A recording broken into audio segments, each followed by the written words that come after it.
वाराणसी 2024 के लोकसभा चुनावों से केंद्रीय मंत्रिपरिषद में फेरबदल की अटकलों के बीच गुजरात में बदलाव की चर्चा है। विधानसभा चुनावों में पार्टी को बड़ी जीत दिलाने वाली पाटिल को लेकर चर्चा है कि उन्हें केंद्र में बड़ी जिम्मेदारी मिल सकती है।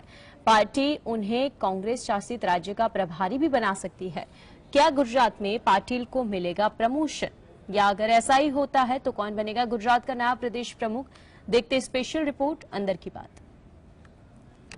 बीजेपी में बड़े बदलाव की अटकलों के बीच गुजरात में भी बदलाव की चर्चा है। केंद्रीय मंत्रिमंडल की नई सूची में बीजेपी के मौजूदा प्रदेश अध्यक्ष सीआर पाटिल को जगह मिलने की चर्चा जोरों पर है। 29 जून को दिल्ली में एक महत्वपूर्ण बैठक में इसमें निर्णय होने की बात भी कही जा रही है। अगर पाटिल केंद्र में जाते हैं तो गुजरात में उनकी जगह कौन लेगा, इसको लेकर चर्चाओं का दौर शुरू हो गया है। रिपोर्ट के मुताबिक सूत्रों के हवाले से राजनीतिक गलियारों में चर्चा है कि तीसरी बार नवसारी से सांसद गुजरात के मौजूद प्रदेश अध्यक्ष का प्रमोशन पक्का है। वे केंद्र में आएंगे। अगर उन्हें मंत्रिमंडल में जगह मिली तो वे किसी कांग्रेस शासित राज्य के प्रभारी बनाए जा सकते हैं। संगठन को मजबूती देने के कई प्रमाण दे चुके पाटिल को नया टास्क असाइन करने की तैयारी है। पाटिल के मंत्री बनने पर राज्य से अभी केंद्र में कई मंत्रियों की छुट्टी भी हो सकती है। सूत्रों की माने तो केंद्रीय मंत्री परसोत्तम रूपाला, मनसुख मांडविया और रेल राज्य मंत्री दर्शनाबेन जरदोश की छुट्टी हो सकती है। हालांकि सूत्र अंतिम वक्त बदलाव की बात भी कह रहे हैं, तो वहीं बीजेपी संगठन में बदलाव की चर्चा पर सभी बड़े दिग्गज चुप है। फेरबदल से जुड़ी अटकलें अगर सही साबित होती है और अगर मौजूदा केंद्रीय मंत्री परसोत्तम रूपाला और मनसुख मांडविया की छुट्टी होती है तो फिर उनके लोकसभा चुनाव लड़ने की संभावना और ज्यादा प्रबल होगी। दोनों नेताओं को राज्यसभा का कार्यकाल अप्रैल 2024 में खत्म हो रहा है। Bureau report, GSTV। लोकसभा चुनावों से पहले बीजेपी पंजाब में बड़ा फेरबदल कर सकती है और इसके लिए तैयारियां शुरू हो चुकी है। किसी भी समय पंजाब से नए प्रदेश अध्यक्ष की घोषणा की जा सकती है। अगर ऐसा होता है तो नए प्रदेश अध्यक्ष के नामों पर किसकी है चर्चा, देखते इस रिपोर्ट में।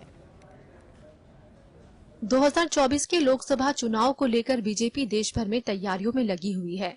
तीसरी बार जीत हासिल करने के लिए बीजेपी किसी भी मोर्चे पर कमजोर नहीं पड़ना चाहती। इसके लिए मोर्चे पर तैयारियां की जा रही हैं। इसके लिए पंजाब में बीजेपी बड़ा फेरबदल करने की तैयारी में है। कांग्रेस से बीजेपी में शामिल हुए सुनील जाखड़ को पार्टी पंजाब का नया प्रदेश अध्यक्ष बना सकती है, जिसकी चर्चाएं जोरों पर है। बीजेपी हाईकमान पंजाब, झारखंड, तेलंगाना, मध्य प्रदेश, कर्नाटक और गुजरात के नए अध्यक्षों का ऐलान जल्द कर सकती है। सूत्रों की माने तो पंजाब से अध्यक्ष पद के लिए 3 नाम चर्चाओं में है, जिसमें से सुनील जाखड़ का नाम पहले नंबर पर, जबकि 2 अन्य नाम हरजीत ग्रेवाल और विक्रमजीत चीमा के हैं। सुनील जाखड़ और कैप्टन अमरिंदर सिंह की जोड़ी ही पंजाब में कांग्रेस को सत्ता में लाई थी। एक रिपोर्ट के मुताबिक बीजेपी प्रदेश अध्यक्ष अश्विनी शर्मा ने पार्टी कार्यालय से अपना सामान हटा लिया है। वहीं इस्तीफा देने की खबरों का खंडन करते हुए अश्विनी शर्मा ने कहा भी है कि हमारी पार्टी में इस्तीफा देने की परंपरा नहीं है। आपको बता दें कि अश्विनी शर्मा को साल 2010 में पहली बार पंजाब का प्रदेश अध्यक्ष बनाया गया था। Bureau report. मोदी कैबिनेट में होने वाले संभवित फेरबदल में महाराष्ट्र के कई नेताओं को मौका मिल सकता है। इनमें कई चौंकाने वाले नाम शामिल हैं। किस नामों पर हो सकती है चर्चा, देखते इस रिपोर्ट में। प्रधानमंत्री नरेंद्र मोदी के मंत्रिमंडल में फेरबदल की अटकलें तेज है। मंत्रियों की नई सूची कभी भी जारी हो सकती है। आगामी लोकसभा चुनावों को देखते हुए कई नामों की एंट्री मंत्रिमंडल में हो सकती है, तो कई को छुट्टी देकर पार्टी के कामों में लगाया जा सकता है। सबसे ज्यादा चर्चा महाराष्ट्र को लेकर है, जहां पर हाल ही में बड़ा सियासी उलटफेर हुआ है। फडणवीस के दिल्ली जाने की अटकलें तेज है। उन्हें मोदी सरकार में मंत्री बनाया जा सकता है। महाराष्ट्र में एकनाथ शिंदे की सरकार गठन को 1 साल हो चुका है। जानकारी सामने आई है कि शिंदे गुट से प्रतापराव जाधव को केंद्र में मंत्री बनाया जा सकता है। इसके साथ ही एक और नाम भावना गले की चर्चा में है। उन्हें भी मोदी मंत्रिमंडल में जगह मिल सकती है। महाराष्ट्र में हाल ही में हुए सियासी उलटफेर, एनसीपी नेता अजित पवार चाचा शरद पवार से बगावत कर शिंदे सरकार में शामिल हो गए। कहा जा रहा है कि अजित पवार को आश्वासन दिया गया है कि एनसीपी को केंद्रीय मंत्रिमंडल में जगह दी जाएगी। अजित पवार के खेमे से प्रफुल्ल पटेल को केंद्रीय में मंत्री बनाया जा सकता है। Bureau report, GSTV। महाराष्ट्र की राजनीति की बात करें तो शिंदे को हटाकर अजित पवार को मुख्यमंत्री बनाने की जो डील हुई उसमें कांग्रेस के किस बड़े नेता ने ये दावा किया, देखते इस रिपोर्ट में। महाराष्ट्र में शिवसेना के बाद एनसीपी में 2 फाड़ हो चुके हैं और अजित पवार डिप्टी सीएम बनाए गए हैं। कांग्रेस के सीनियर नेता पृथ्वीराज चौहान ने दावा किया है कि उन्हें मिली सूचना के मुताबिक बीजेपी ने अजित पवार को महाराष्ट्र के मुख्यमंत्री का पद देने का वादा किया है। इसे लेकर कांग्रेस नेता पृथ्वीराज चौहान ने एक सवाल पर कहा, मैंने पहले ही सार्वजनिक तौर पर कहा था कि अजित पवार भाजपा के साथ जा सकते हैं, लेकिन मुझे आलोचना का सामना करना पड़ा। कांग्रेस नेता ने कहा कि उन्हें पहले ही पता था कि यह होगा। पूर्व मुख्यमंत्री ने दावा किया, इसमें सिर्फ सौदेबाजी चल रही थी कि अजित पवार को क्या मिलेगा। हमारी जानकारी के अनुसार विधानसभा अध्यक्ष के फैसले यानी एकनाथ शिंदे समेत 16 शिवसेना के विधायकों को अयोग्य घोषित करने की मदद से शिंदे को मुख्यमंत्री पद से हटाकर पवार को यह पद देने का वादा किया गया है। कांग्रेस नेता ने बताया कि अगर एमवी एकजुटता और मजबूती से खड़ा रहता है तो एकनाथ शिंदे बीजेपी गठबंधन को चुनाव में कोई मौका नहीं मिलेगा, क्योंकि पूर्व मुख्यमंत्री उद्धव ठाकरे के साथ लोगों की सहानुभूति है और कांग्रेस और एनसीपी उनके साथ आ रही है। Bureau report, GSTV।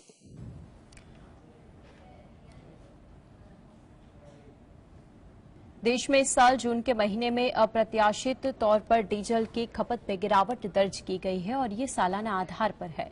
जून में डीजल की खपत कम करने के क्या कारण है? जून में डीजल बिक्री घटी पर पेट्रोल के सेल्स में कैसे हुआ इजाफा, आइए देखते हैं। मानसून के आते ही कृषि क्षेत्र में मांग घटने और गाड़ियों की आवाजाही कम होने से जून में डीजल की बिक्री घटी है। जून में डीजल की खपत सालाना आधार पर 3.7% घटकर 71 लाख टन रही। गौरतलब है कि देश में डीजल सर्वाधिक खपत वाला फ्यूल है और कुल मांग में इसकी 20% हिस्सेदारी है। देश में डीजल वाहनों की तादाद भी अच्छी खासी है और गाँव में खास तौर पर ट्रैक्टर और ट्रक जैसे डीजल वाहनों की हिस्सेदारी से वहां मांग ज्यादा देखी जाती है। इससे पहले अप्रैल और मई में डीजल की खपत क्रमशः 6.7% और 9.3% बढ़ गई थी, क्योंकि इस दौरान कृषि मांग बढ़ गई थी और गर्मी से बचने के लिए कारों में एयर कंडीशनिंग का सहारा लिया।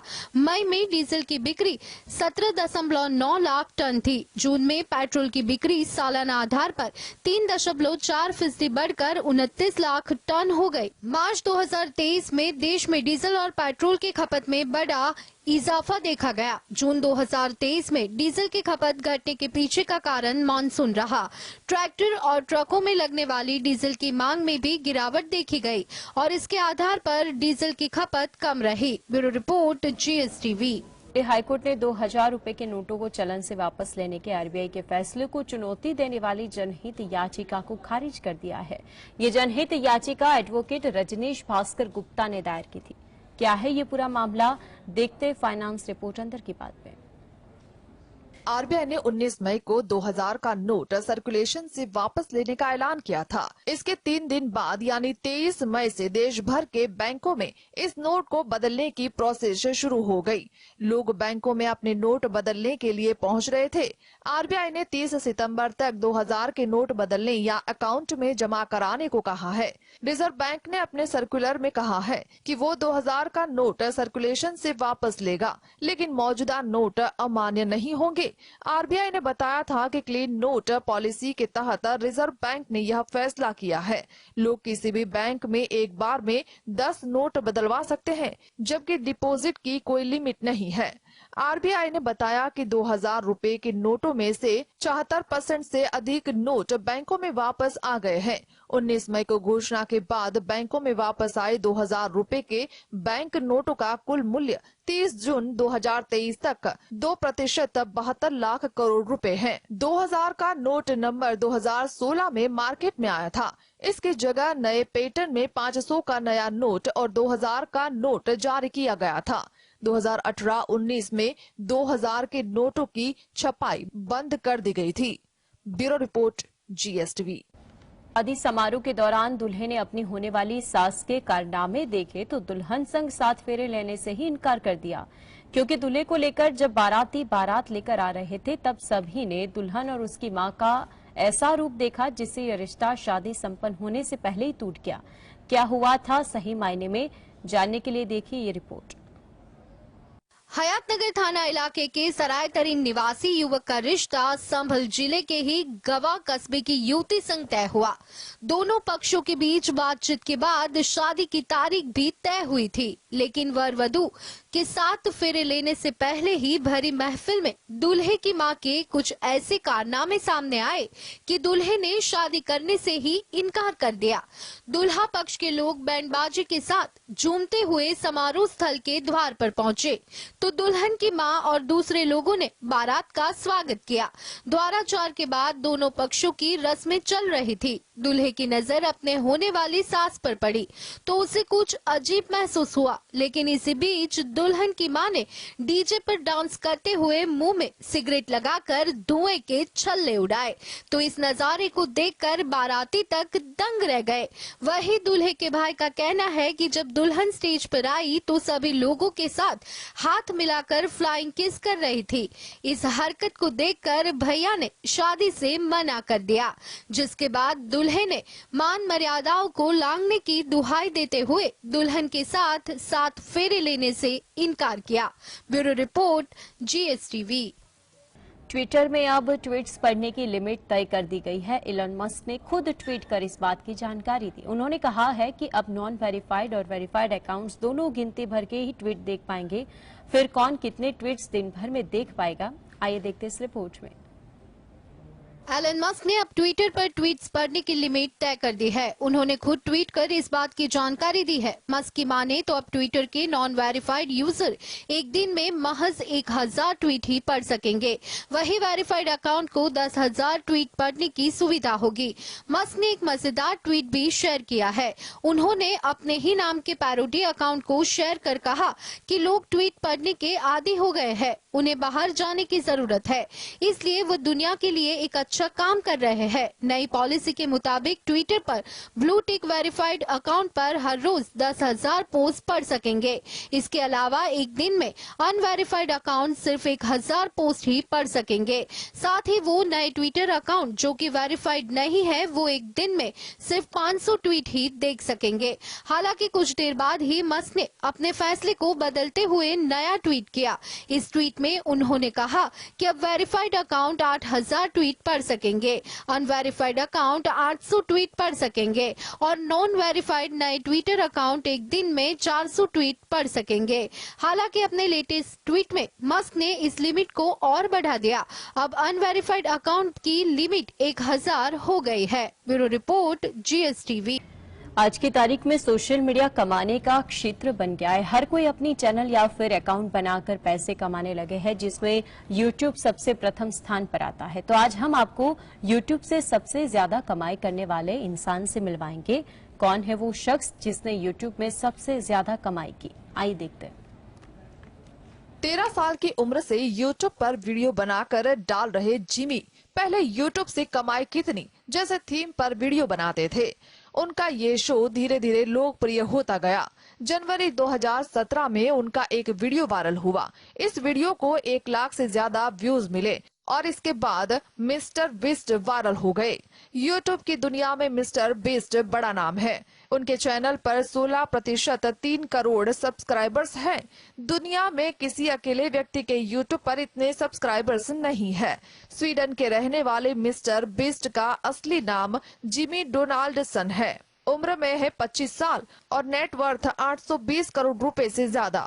यूट्यूब से अरबों की कमाई करने वाले बीस्ट के पास अलग अलग लोकेशन पर 5 घर है। अपना एक घर तो बीस्ट ने सिर्फ इसलिए खरीदा क्योंकि वहां उन्होंने अपना बचपन बिताया था। मिस्टर बीस्ट के पास टेस्ला की कस्टमाइज कार है। इसे उनके यूट्यूबर दोस्त ने उन्हें गिफ्ट किया था। एक दफा मिस्टर बीस्ट ने वेटर को टिप में अपनी कार दी। मिस्टर बीस्ट ने हाल ही में ट्वीट करके बताया कि उन्हें भी टाइटैनिक देखने जा रहे लोगों वाली पनडुब्बी में जाने के लिए इनवाइट किया गया था, मगर उन्होंने मना कर दिया था। Bureau report, GSTV। मानसून रविवार को देश भर में पहुंच गया। ये आमतौर पर 8 जुलाई तक पूरे देश को कवर करता है, लेकिन इस बार 6 दिन पहले ही देश के सभी हिस्सों में पहुंच गया। उत्तर पश्चिम भारत में कितनी ज्यादा और दक्षिण भारत में कितनी कम बारिश हुई, आइए देखते मानसून रिपोर्ट। मौसम विभाग ने अगले 24 घंटे में बिहार और झारखंड समेत 20 राज्यों में तेज बारिश होने का अलर्ट जारी किया है। राज्यों की बात करें तो बीते 24 घंटों में राजस्थान के झालावाड़ जिले में 7 इंच बारिश हुई है। इससे कई छोटी नदियों का जलस्तर बढ़ गया है। IMD के मुताबिक जून महीने में 16 राज्य और केंद्र शासित प्रदेशों में सामान्य से कम बारिश हुई। बिहार में 69% और केरल में 60% कम बारिश हुई। गुजरात के वलसाड, नवसारी, जूनागढ़, अमरेली, छोटा उदेपुर, अहमदाबाद और सुरेंद्रपुर जिले में 100 मिमी से 234 मिमी तक बारिश हुई। सबसे ज्यादा बारिश वलसाड जिले के धर्मपुर में हुई। उत्तराखंड के लंबागढ़ में खाचड़ा नाले में पानी बढ़ने के चलते बद्रीनाथ हाईवे बंद किया गया। कानपुर में बारिश के बाद परमट इलाके में मकान गिर गया। हादसे में 2 लोग घायल हो गए।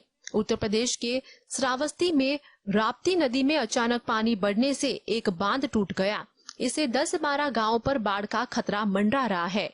गुजरात के जूनागढ़ में भारी बारिश के चलते ओजत डैम ओवरफ्लो हो गया, जिसके चलते डैम के 10 गेट खोलने पड़े। IMD के मुताबिक तेज बारिश वाले सभी राज्यों के कुछ हिस्सों में हल्की बारिश भी होगी। इनके अलावा गुजरात और दिल्ली में बिजली चमकने के साथ हल्की से मध्यम बारिश हो सकती है। Bureau report, GST।